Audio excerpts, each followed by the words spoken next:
Yo, yo, yo, we finally got a reveal to who this weird looking caterpillar worm monster thing really is. Naoya? Coming back as a revenged cursed spirit? Honestly, I did not. I mean, he wasn't killed with cursed energy, right? He was stabbed in the back with a knife, but I wasn't expecting him to come back this quick. But this is I'm trying to think. I think this might be the first time where we've seen a jujutsu sorcerer be killed and come back as a cursed spirit. So I wonder how this is gonna go. Like, I wonder if Naoya, if defeating Naoya will somehow, like, I don't know. I don't know. I'm interested to see where this goes at the end of it. Obviously, he's really powerful. He's super fast, really fast, right? But yeah, I'm really curious to see how this goes. But yeah, Jujutsu Kaisen chapter 191, guys. Pretty short chapter, to be honest, but we get a lot more exposition. And one thing I like about what JJK does is he will give you just enough to kind of connect the dots, and he won't kind of go on a tangent when it comes to certain details. He's able to summarize it enough to where, okay, let me give you a little excerpt of what happened during this period of time and why this is like happening now, and then just get right back to the fight. Because I don't know if you guys have noticed, not Shibuya, the calling games have been back-to-back crazy fights, literally back-to-back crazy fights. It's been nothing but an adrenaline rush. And again, I right now this arc is like an 8.5 or a 9 for me so far. I mean, sure, maybe you always have to go back to the rules, but you really kind of get the gist of it without even have to think about it. And I think that's the cool thing, right? Because when something important happens regarding the rules, you're like, oh wait, what are the rules again? And you just have to go back and look, right? But anyway, chapter 191, guys. So we get a little flashback to the time when Yuji Itadori was being hunted by Yuta, right? So this is a little bit after Shibuya. So what's going on here is we have Noritoshi, right? He's going inside, checking things out. He's looking for excuse me, hang on, let me move this. Sorry about that. Yeah, he's basically looking for, you know, someone in the clan to basically get in contact with Gakuganji, and he runs into this old man named Shino, and Shino looks, honestly, he looks like a cursed spirit. I'm gonna be honest with you. He looks old and just not human. I'm looking at this panel on the first page at the bottom left where it says kid, and he does not look real. He looks like a monster. But he's basically asking for Principal Gakuganji, right?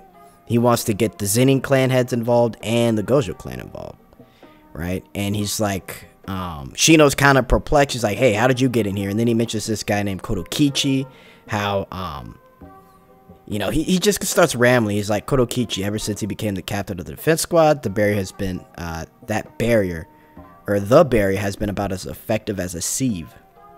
And then he's like, what are you talking about? The head of the defense squad is, Hieshichi.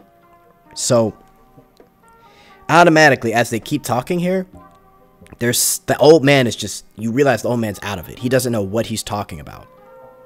And, come to find out that he says, what are you talking about? I had, like, you can't trick me. You're nothing like Noritoshi. Like, you look nothing like him.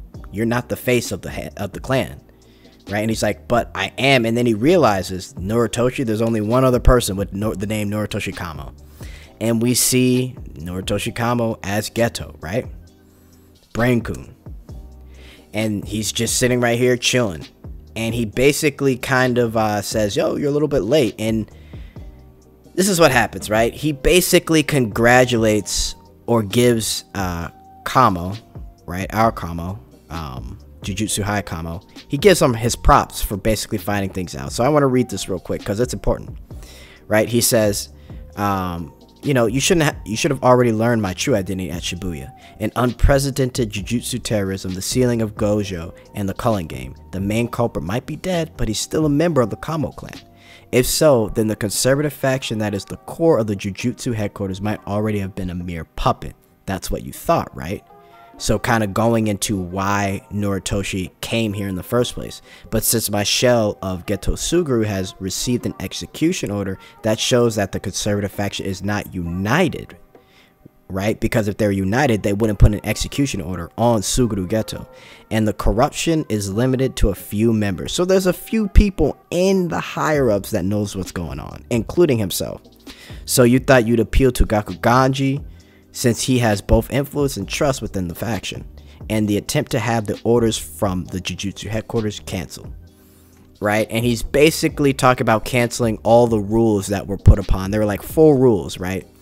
And one of them, the big rule was basically having nothing to do with Gojo. If you do anything involving Gojo, help him out in any way, you're done. And also the execution of Yuji Itadori, right? And he already covered all of those bases, because he also mentions, I also took out those who named Okotsu as Yuji's executioner, right? As in, he was trying to protect, okay, well, no, let me back up. Whoever named Okotsu as the person to execute Yuji Itadori, he took them out because he, in a way, that's hurting Yuji, and they might not be for his plans in the future, right? But thankfully, you know, Yuta Okotsu, he's cool with all of the Jujutsu High students, obviously, and he knows Gojo's situation right now, so he's covering all of his bases. And right now, he is the complete head of the conservative faction, the Kamo clan. It's all his, right? So right now, he's completely in charge. And I'm gonna be honest, he kind of sums him right here, because he says we'll never meet again, and then we see Kamo get serious, and he's like, oh no, don't worry, there's no point in if we fight or not, because apparently even if he lives, there's nothing he could do about it. So this plan has been so well prepared that no matter what anyone does, it's gonna go the way it goes. So he's just like, I'd appreciate it if you just leave. And he did leave, right? Now, like we were talking about earlier, this cursed spirit that's walking around. We see him flying down, and we see him saying, and then we see him just jolt full speed. And for as big as this thing is, for it to be moving so fast, we see him jolt so fast, and then we see Maki say, it's coming, right? Now, this thing moves so fast. The panel where you see like the railway and the street, we see like a quick like little step, and then everything kind of obliterates in this cursed spirit's path. And he's going so fast that Noritoshi Kamo wasn't able to react. And Maki is sent flying, Dragon Ball Z style, across the entire city. Right? And she's still good. She's still okay, which is crazy, and she's able to fight back still. But the guy dodges. This thing is so quick. It's so big yet so quick. And she notices, like, okay, this thing is beyond fast, but so is she. So Maki right now is showing just how much prowess she has. And then we see hello, Maki-chan. We see Naoya's face come out of like this cursed spirit, and I'll give it to Gege. He really knows how to make these cursed spirits creepy, because this is a very creepy panel right here. Like it's crazy how he just comes out of one of the holes from this monster. And then we see Maki say, Naoya, I've also come to this side. So it's crazy. Again, I don't know what's gonna happen or how this will get resolved, but I really do hope they have some. I know it's weird, but I hope we get more of the Zenin clan and like the talk, because to be honest, Naoya is a product of his own environment to such a point where it's kind of disgusting the way he acts. So yeah, man, this was a crazy chapter, and we have a break unfortunately next week, but listen, it's gonna be crazy. Calling Game has been super consistent. I have nothing bad to say about Calling Game, but hey, let me know what you guys think in the comments.